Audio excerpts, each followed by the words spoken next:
Já vás všechny zdravím a vítám vás u takové amatérské recenze nebo řekněme nějakých zkušeností s tímhletím vozem, což je Mercedes-Benz GLC z roku 2024. Já s tímhletím autem jezdím v současné době vlastně už přes rok, mám s ním najetých nějakých 40 000 kilometrů a vzhledem k tomu, že to auto vlastně je to vlastně nejprodávanější model, nebo jeden z nejprodávanějších modelů značky Mercedes. Mě napadlo, že natočím takovýhle nějaké zkušenosti, které s tím autem mám a třeba to někomu pomůže při rozhodování se, co koupit, co si objednat, co vynechat a tak dále. Takže jdeme na to. Tak začneme od toho exteriéru, ten vezmeme jenom hodně krátce, protože to, jestli se vám to auto líbí nebo ne, to si samozřejmě každý musí nějakým způsobem jako zvážit sám. Ten konkrétní kus je s AMG paketem, což znamená trošičku jinou tu přední masku.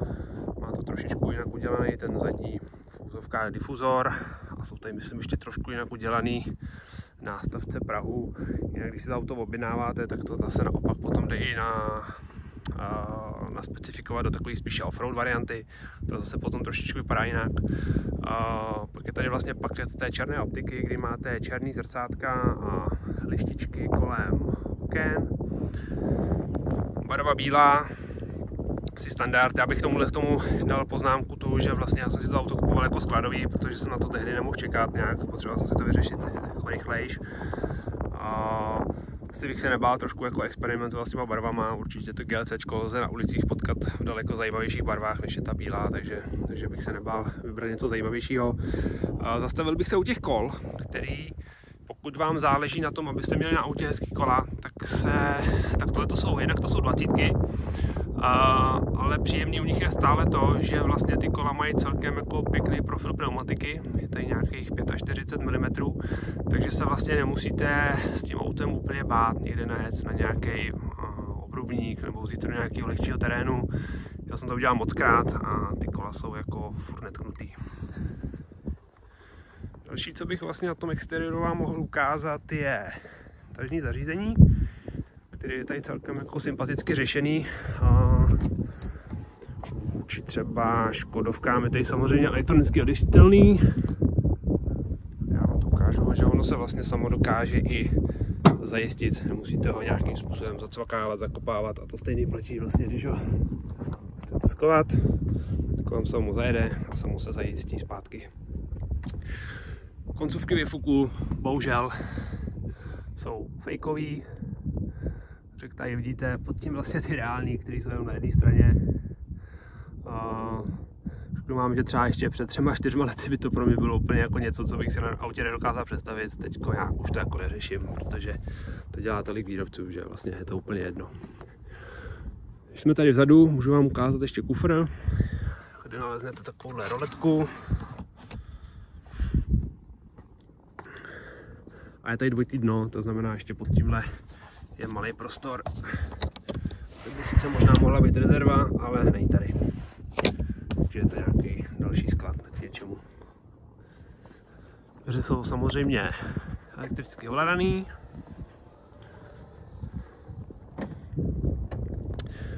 To je tak asi vše, co mě napadá. Ještě můžu zmínit, že vlastně bezklíčkový odemykání je na všech 4 klikách, což bych čekal jako asi standard tohletoho auta. Světla Digital Light, o těch si ještě něco budeme povídat. Jedna taková zajímavost, měl jsem to štěstí, nebo teda spíše smůlu, trefil jsem nějakého bažanta při nějaké cestě, tak výměna toho jednoho světla stojí nějakých 75 000 korun, včetně DPH. Takže to je za mě asi vše a teď se jdeme mrknout do interiéru, kde si povíme něco o jízdních vlastnostech, o tom, jak funguje to auto obecně, co od něj čekat, co od něj nečekat a i něco o tom interiéru samotným, takže jdeme na to. Tak, já vás vítám na palubě GLCčka, kde asi začneme tím, že si popovídáme o tom nejpodstatnějším, což bude vlastně motor, jízdní vlastnosti, podvozek, převodovka a obecně vlastně to, jak to auto je nastavený a jak funguje. Takže jdeme na to. Tenhle ten konkrétní kus je verze 450D, což je dneska vlastně jediný šestiválec, který v tomto autě můžete mít. A to počítám do toho vlastně i ty verze AMG, kde jsou vlastně dneska už jenom 4válce. Je to 3 litrový diesel, který vlastně je doplněný o nějakou mild hybridní baterii, to znamená, je tam vlastně nějaká drobná pomoc od baterie. Tady vlastně můžete vidět nějaký ukazatel, kdy tu baterku dobíjíte nebo kdy z ní vlastně potom čerpáte. Na papíře je vlastně napsáno, že to auto má nějakých, myslím, 366 koní plus 22 koní vám může ještě přidat ta baterka. Začneme třeba s spotřebou, kterou já tady schválně nemám na tom displeji vynulovanou. Mám tam vlastně 7,5 litru na 100 km za ujetou vzdálenost nějakých 720 km. Těch 720 km to je kombinace, řekněme, 50% dálnice, 25% okresky a 25% města. Přičemž je to nějaký takový normální tempo na dálnici 130, 140, okresky prostě 90 a courání se po městě je standard. Když vezmete vlastně v potaz, že tohleto auto váží 2 tuny a nemá asi jako úplně ideální aerodynamiku, vzhledem k tomu, že to je prostě velký SUVčko, tak za mě vlastně ta spotřeba je úplně jako bombastická. Když bych to ještě vzal jakoby jednotlivě, tak na dálnici počítejte s tou spotřebou při těch 140 na nějaký třeba adaptivní tempomat 7.2, 7.3. Na okreskách to auto dokáže být jako úplně nejúspornější, to znamená, že pojedete prostě nějakým normálním tempem, že budete normálně zrychlovat z vesnic, sem tam někoho předjedete, prostě nemusíte se jako s tím autem nějak jako specificky loudat, tak s tím budete úplně bezproblémově jezdit za 6,5, 6, 6, 6, 7, úplně jako opravdu jako jednoduše, jo, jako je to spotřeba, kterou si opravdu nevymýšlím. A naopak, když potom budete poskakovat po městě, tak počítejte 8,5 až 9 litrů. Já když se kouknu nějakou dlouhodobou spotřebu, to tady vlastně bohužel neuvidím, dlouhodobou spotřebu, kterou tam jakoby mám za těch 40 000 km, co jsem s ním najel, je myslím nějakých 8,2, 8,3, něco takového. Co se týče toho výkonu motoru, těch celých 390 koní, který je ten kombinovaný výkon, tak samozřejmě prostě je to pohodlný k tomu, kdekoliv koho prostě předjet, bezpečně se napojovat na dálnici, ten zátah jako toho motoru vlastně ucítíte, i když pojedete jako nevím, 160, 170 na dálnici a prostě dáte plný plyn, tak jako furt ucítíte, že to auto jako ochotně vám bude zrychlovat. Jsem s tím neskoušel jet úplně moc rychle, myslím, že jsem s tím měl nejvíc nějakých třeba 200 něco a furt jako to auto prostě bez problému zrychlovalo, takže myslím si, že v tomhletom ohledu, když to vlastně ještě spojíme s tou spotřebou, tak jako ten motor je naprostá bomba. Teď si vlastně k tomu můžeme říct něco, co se týče převodovky. Tady je vlastně 9stupňová automatická převodovka. Ta převodovka a obecně vlastně celý to auto a ten podvozek je naladěný na takovou, řekněme, jakoby hodně pohodovou jízdu. Je to prostě takový, já nevím úplně, jak bych to jako popsal, ale je to takový prostě, že vy nemáte jako chuť ani potřebu se s tím autem nikam hnát. Můžete se někde prostě dostat na nějakou pěknou okresku, ale prostě to, jak to auto je jakoby utlumený, jak je jakoby izolované, jak jste izolovaný od toho vnějšího zvuku, o tom ještě budu mluvit, tak vlastně jako je to takový nastavený, že vlastně vy jako s tím autem ani nechcete jet rychle. A ta převodovka sama o sobě, vy o ní vůbec jako nevíte, že řadí, tady vůbec jako necítíte nějaký jako přeřazování stupňů. Cítíte to v momentě, kdy vlastně s tím autem chcete jako zkusit si zajet jako rychle. Jo? To znamená, že s tím uděláte nějaký v úvozovkách launch control prostě z místa.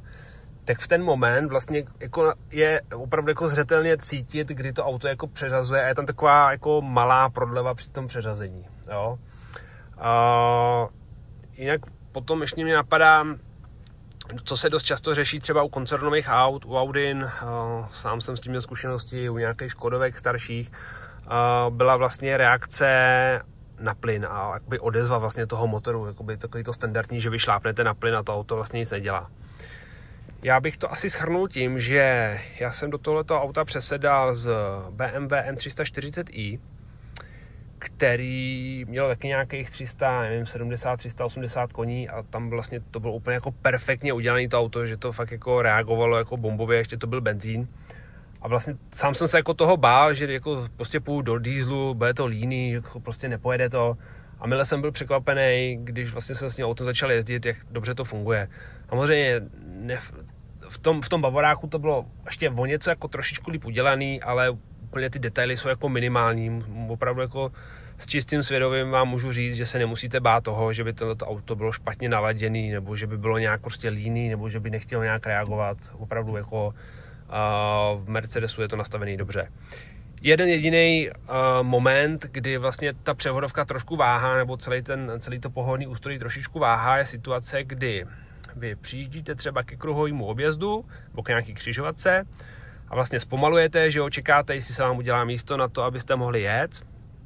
A najednou se vám vlastně to místo udělá a vy jakoby zpomalujete a najednou dáte plyn a tak v ten moment vlastně to auto jakoby neví, co má dělat. Jo? Je tam taková, řekněme třeba půlvteřinová až vteřinová prodleva, kdy vlastně jakoby jako šlápnete na plyn a teprve prostě po nějaký chvíli to auto nějakým způsobem podřadí a začne vlastně reagovat na to, že jakoby chcete jet.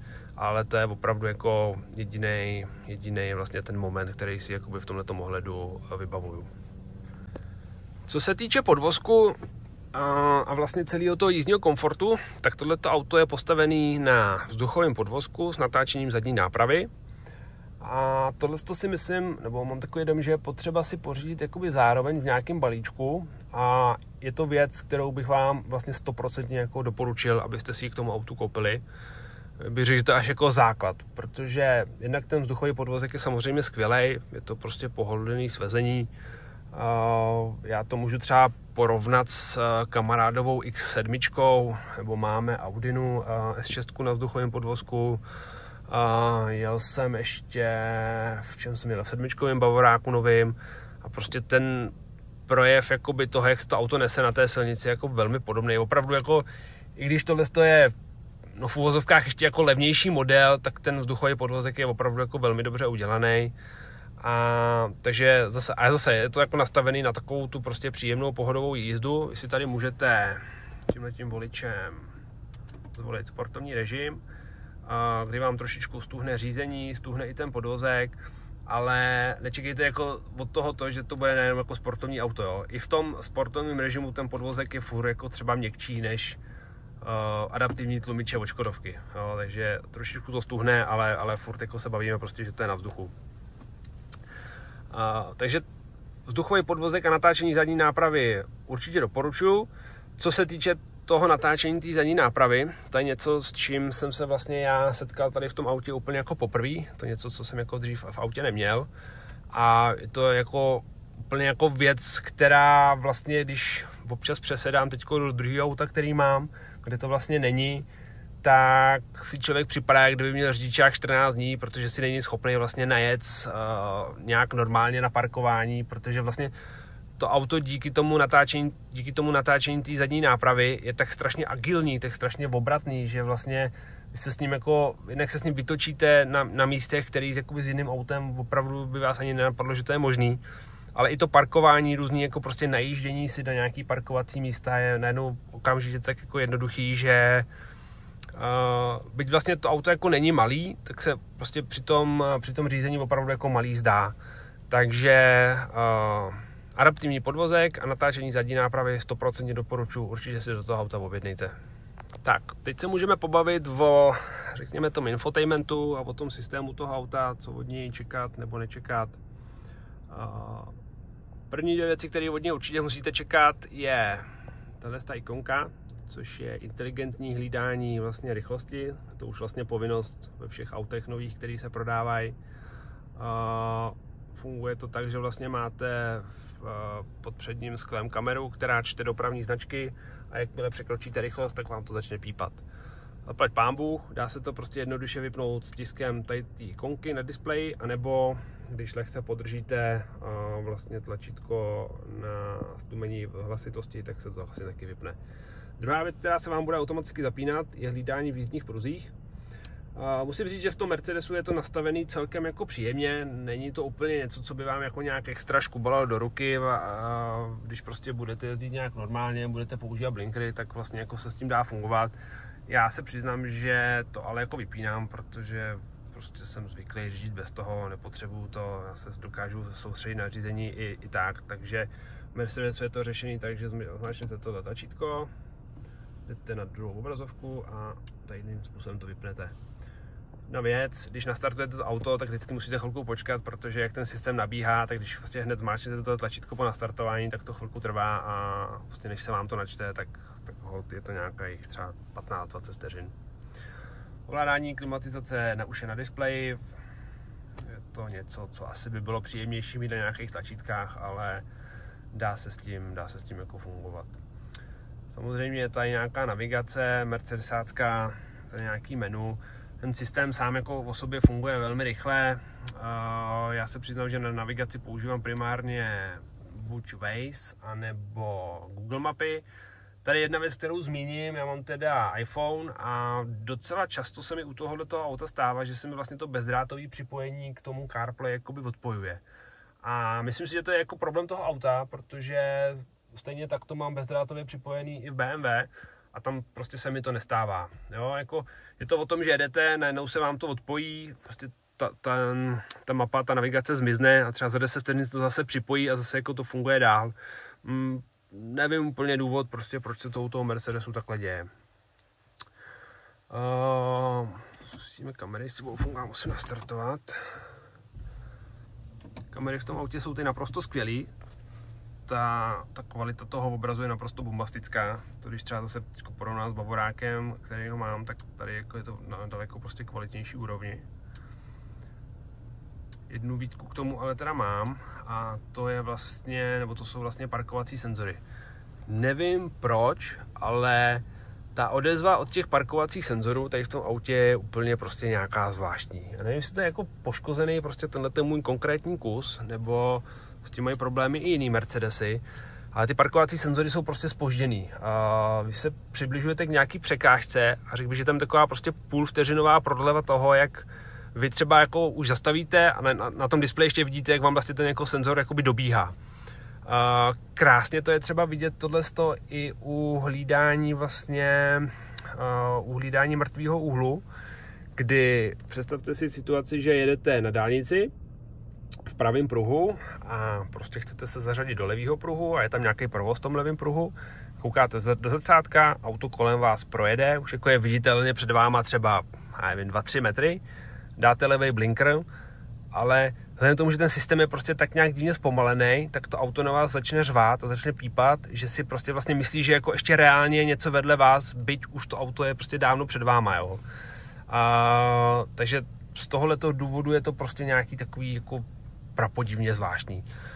Druhá věc, další věc, která jako vím, že s ní mají problémy i jiný Mercedesy, to jako vidím často prostě v dopravě, že se vám spouští ty kamery vlastně při popojíždění v kolonách, jo? Že to auto si vlastně myslí, že parkujete, tak vám to vlastně spustí kameru a senzory vám začnou pípat, ale vlastně přitom jenom jako vy prostě popojíždíte v kolonách, jo? Takže vypadá to občas komicky, že vlastně tady v Mercedesu je skrytá kamera dole pod vlastně v kufru, jakoby pod, jak se otevírá kufr, tlačítko, tak tam je pod takovou krytkou skrytá ta kamera, která vyjíždí, tak a jak říkám, to jako vídám i u jiných Mercedesů, kde to je třeba pod tím znakem, jak se ta kamera prostě v té dopravě, v těch kolonách jako vyklápí ven, protože se to prostě z nějakého důvodu spouští. Jinak co se týče toho systému, já asi jako nevím, co bych k němu nějak extra řekl. Tady máte nějaký základní zobrazení, kde si můžete vlastně navolit, kolik jste jeli od startu, kolik máte celkově najeto. Tady je i mapa, je to teda bohužel jenom ta mapa z navigace, jakoby Waze nebo Google mapy tady zobrazit nejdou, skladby, hlídání únavy, spotřeba, ukazatel nějaký eko a tak dále. Potom máte tady možnost si přepnout na nějaký sportovní budík, na decentní budíky, a nebo je tady vlastně i offroad režim, ten bych vám mohl ukázat.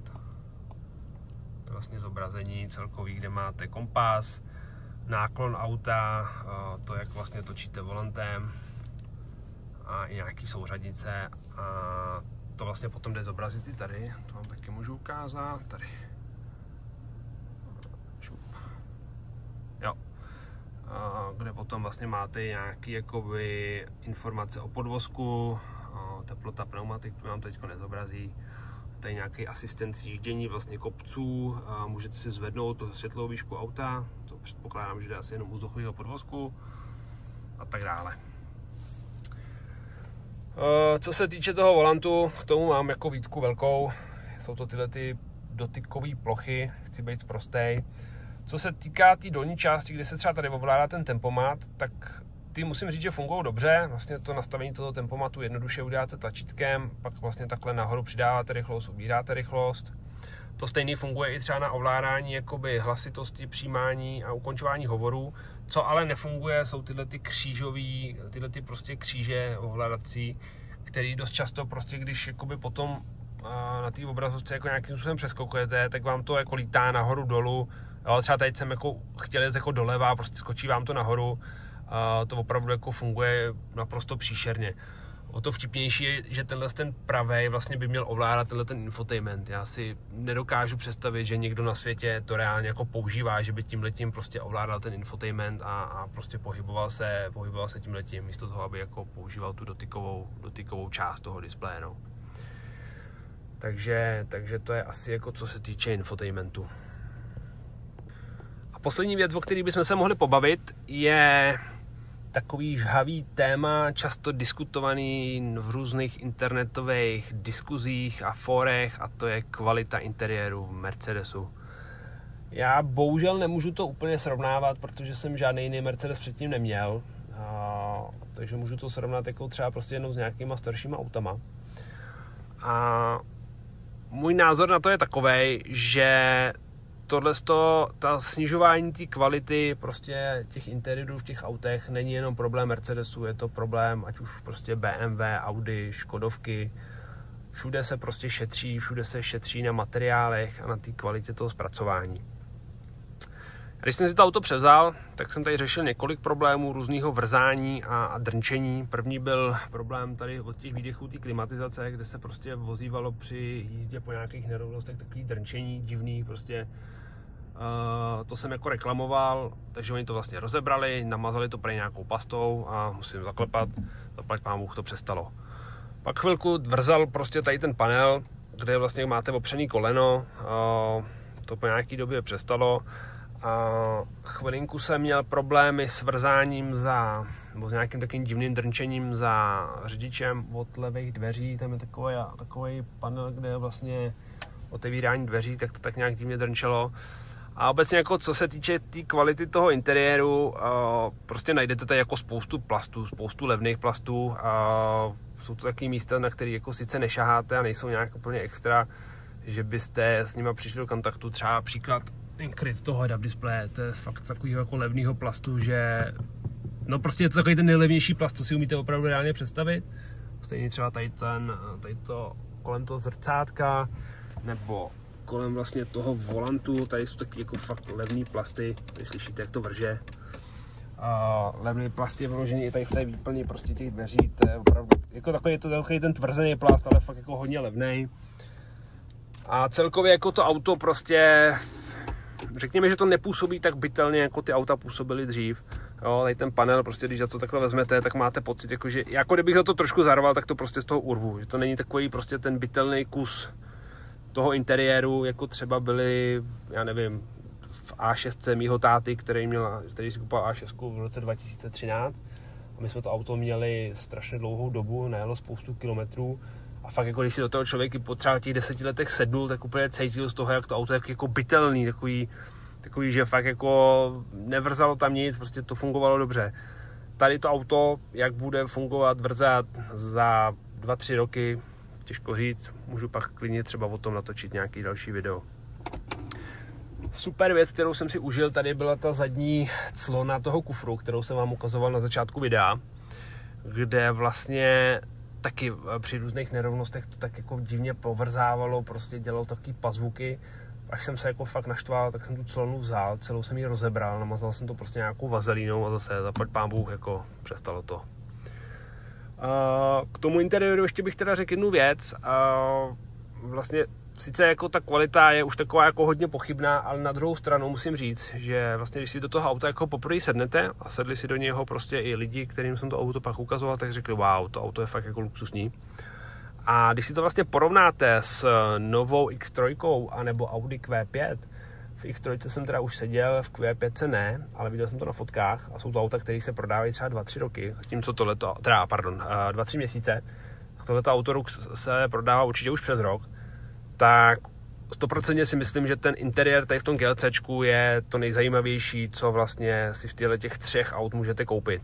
A ta nová X3 a i ta Q5 jako na těch fotkách nebo i v reálu jako taky působí prostě hodně levně, takže tím navazuju na to, co jsem říkal na začátku, že ty auta prostě napříč jako většinou automobilek jsou jako vyráběný prostě levnější a už to nepůsobí tím luxusním dojmem.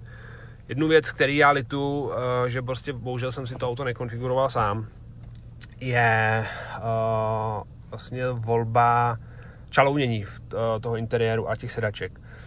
Tohle je taky nějaký příplatek, ale je to umělá kůže. Zatímco tady ta kůže je taková jako hodně pěkná, jemná na dotek. Možná jako bych řekl, že tohle jako je reálná kůže, stejně jako na té palubovce. Tak na těch samotných sedačkách už to kůže určitě není a ani vlastně jako na pocit to jako kůže jako vůbec nepůsobí. Je to spíš taková jako řekněme guma hodně jemnější guma prostě. Určitě to bude dobře fungovat, že se to nebude ničit, nebude to tak náchylný na poškození a na nějakou údržbu jako pravá kůže, ale jestli reálně jako chcete mít jako řekněme nějaký feeling z prémiového auta, z prémiového interiéru, 100% vám doporučuji si připlatit za tu nejlepší kůži, co si do toho Mercedesu můžete dát. Já mám pak takový dojem, že tam jsou i trošku jinak tvarované sedačky a celkově to auto potom prostě bude vypadat jako výrazně líp v tom interiéru. Tohle je takový za mě opravdu řešení, který se mi jako úplně moc nelíbí. A to je asi tak z toho interiéru všechno, co mě napadá. Já jsem, že řeknu ještě něco o těch světlech, které jsou vlastně ty maximální možný, které si můžete koupit, ty Digital Light. Za mě 100% doporučuji, ty světla svítí výborně, můžu je porovnat i s Matrixama od Audi nebo adaptivníma ledkama od BMW, laserovými světlama od BMW a řekl bych, že tyhle ty světla jsou vlastně jako na té top úrovni srovnatelný vlastně s Audi a až pak za to bych jakoby třeba dal BMW. To stínování těch aut, který vlastně tady je, funguje jakoby velmi dobře a navíc ty světla udělají takový jako celkem pěkný animace, když to auto odemykáte v noci, takže určitě světla doporučuji si připlatit tyhle ledkový Digital Light.